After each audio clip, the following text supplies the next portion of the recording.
So today I'm honoured and privileged to have Elliot Reid who's joined us.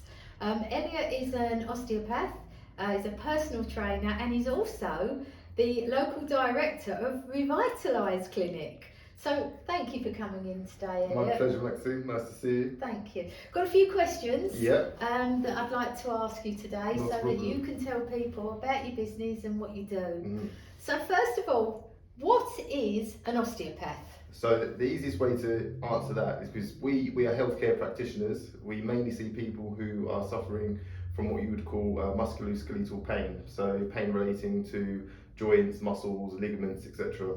Now our intention is the same as other healthcare practitioners, which is to enable someone to become pain-free. However, how we do that, it probably separates us from other healthcare practitioners. So we're not as disease focused as you might find more traditional medical practitioners. Our intention is to make sure that the mind, the body and the spirit have enough to combat what that person is presenting with by themselves. One of our principles is that the body has its own medicine chest. So for example, rather than you go to a doctor where the doctor would just prescribe you anti-inflammatories and painkillers, we would look into the function of that joint or muscle. Does it have the capacity to do with what you want it to do on a day-to-day basis? Is that person mentally well? Is there social support system there to help them to recover from a certain injury? So essentially it would look like you'd have a longer consultation with us, about 10 to 15 minutes. We then spend our time diagnosing the injury, and then we'd have a look at how we can increase that tissue's capacity through exercises and give you advice to rest that area.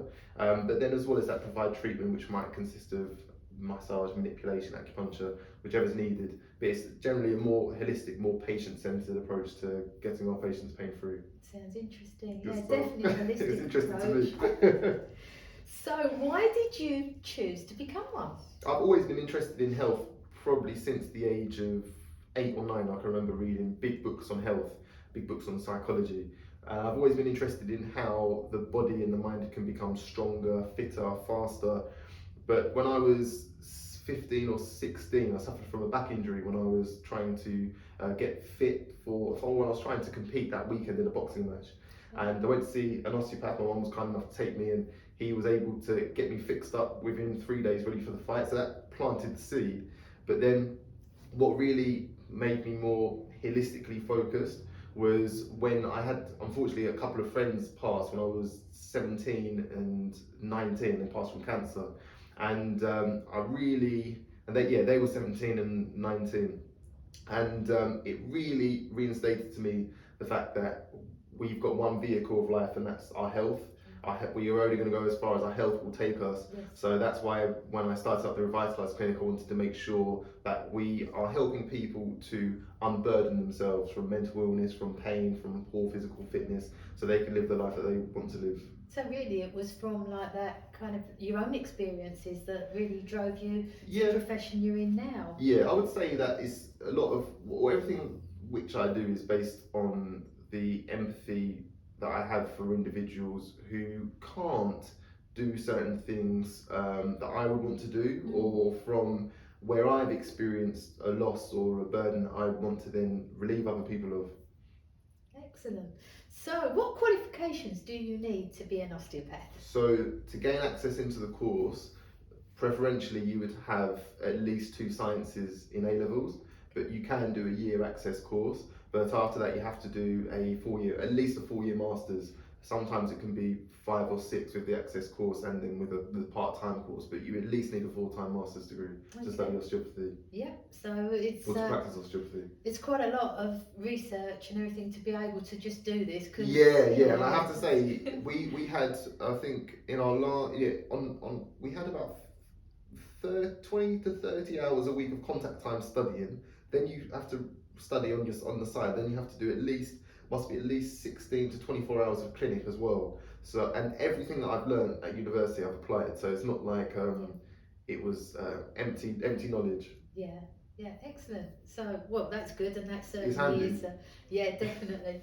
So, what kinds of pain or conditions do you actually treat? Well, a lot. So today I saw a joint irritation to the lower back with associated nerve pain, or sciatica you might call it. Yeah. Quite common, that one, isn't it? Very common, Yeah. treated, as well as that, I've had a patient for temporomandibular joint pain, so jaw pain. Really? Yeah, ankle pain. How do you deal with the jaw pain? Jaw, it depends really. So I'll give you an example of this patient. It's going through and this brings into what we discuss as to what osteopaths do, right? So on the surface, just jaw pain, you've got a muscle called masseter here, temporalis here. Both those areas provided trigger points or areas of pain, right? She also had a limited ability to open her mouth, which means that those those muscles are shortened. Yeah. But she's also going through an extremely stressful period of her life, and whenever we're stressed, we tend to grip down, right? So,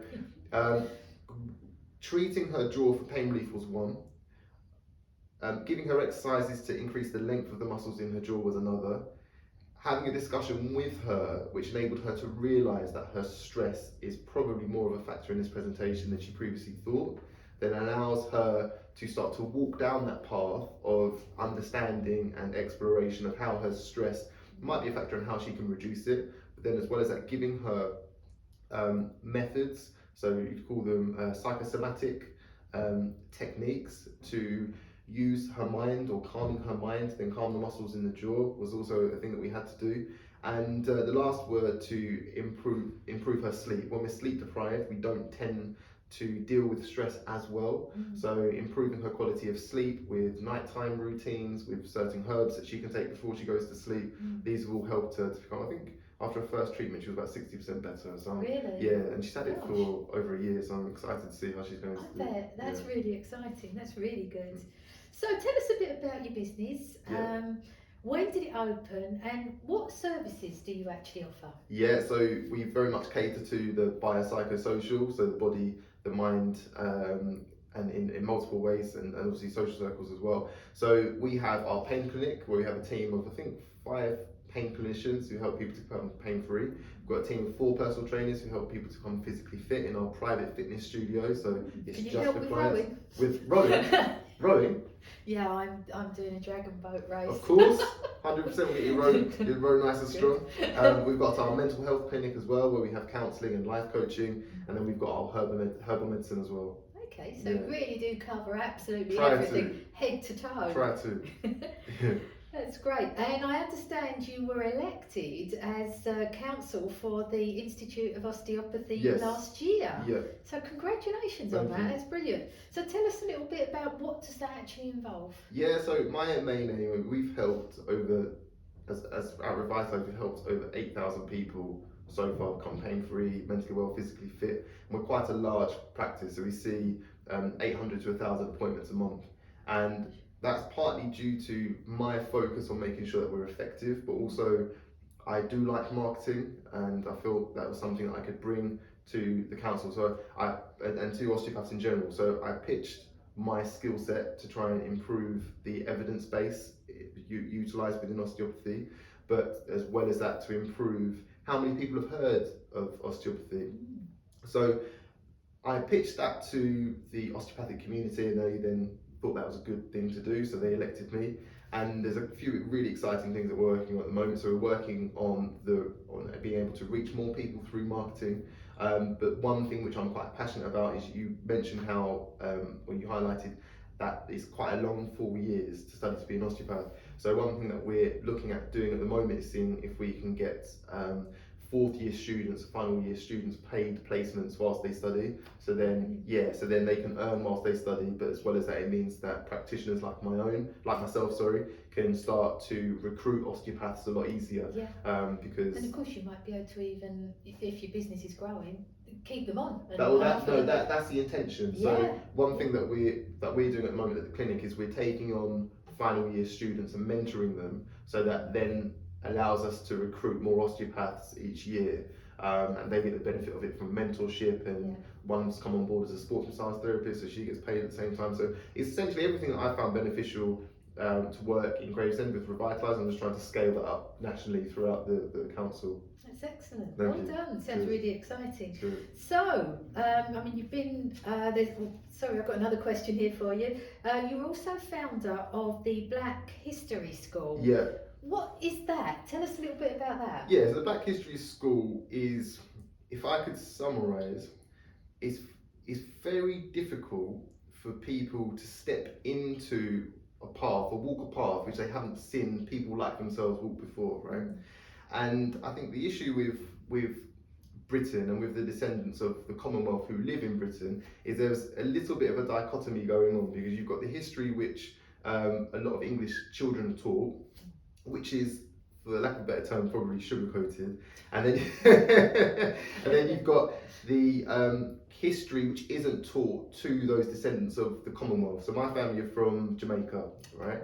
Now, when I grew up, I was called the N-word on a very regular basis. I was kicked out of parties. I was taken outside of multiple parties for a kick-in just because of how I looked, and it doesn't build the right esteem in a child. So when I did my own research and I did my own took my own lessons in Black history or African history, I found that Africa and people of African descent have a huge wealth of history which we're not taught. So with the Black History School, it is there to educate the diaspora of the history which is rightfully ours, but as well as that, to make sure that everyone is well educated on the fact that the reason why human beings have gone from being hunter-gatherers to now enjoying the modern luxuries that we enjoy today, whether that is medicine, schooling, education, architecture, building, it's come from a very much a multicultural, multi-ethnic and multinational effort. And it's just making sure that people are educated on the African side of things.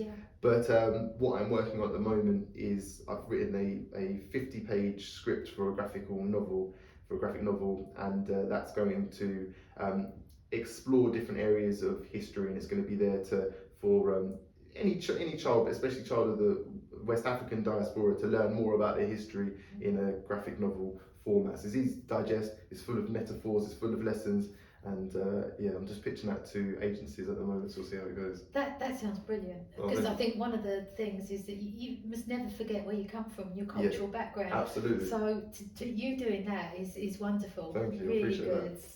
So, on a final question, what advice would you give somebody who is thinking about opening a business? Yes. If I could come up with a metaphor, I think a lot of people who I speak to try to open up businesses, they think they have to go all in. So they think that they have to quit their job, or they have to spend all the money that they've saved on a business. And the way that I would see that, coming from a boxing background, be the equivalent of you walking into the hardest fight of your life and thinking that you're going to flatten the person in front of you with one big right hook. It's not going to work out. So it very rarely works out. So what I would advise is to, first of all, diversify your risk. So to say that you're going to try to make these things work with a certain amount of money, leaving some behind for yourself, and to experiment to see which works and what's the best method to make each one work. As well as that, I would research thoroughly, and I would really balance your optimism and your pessimism. So all business owners or entrepreneurs, I think, by nature tend to be quite optimistic, they tend to hope for the best, which is great, but it never really it's just not a clear-cut path. So I would encourage people who are overly optimistic to also learn to use their pessimistic side, learn about the risk that they're going to encounter and the flaws in their plan.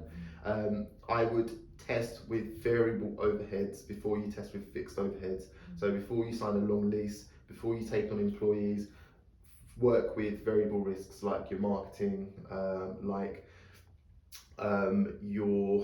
suppose you could say your own time rather than other people's time. And once you've got something that can work with a minimal viable product, so something which is easy to put out but gets good results, then you're probably onto a winner. If you need all of your money to make it work, then it's probably not the best thing for you to do. Yeah, excellent advice. So thank you, Elliot, so much. I mean, that's some great advice. I think that we all learned a lot today about being an osteopath, about running a business, and about Black history. So I really appreciate your time. My pleasure. Thank you so much for taking the time to talk to me. Thank you, and thank you for coming along. My pleasure. Thanks.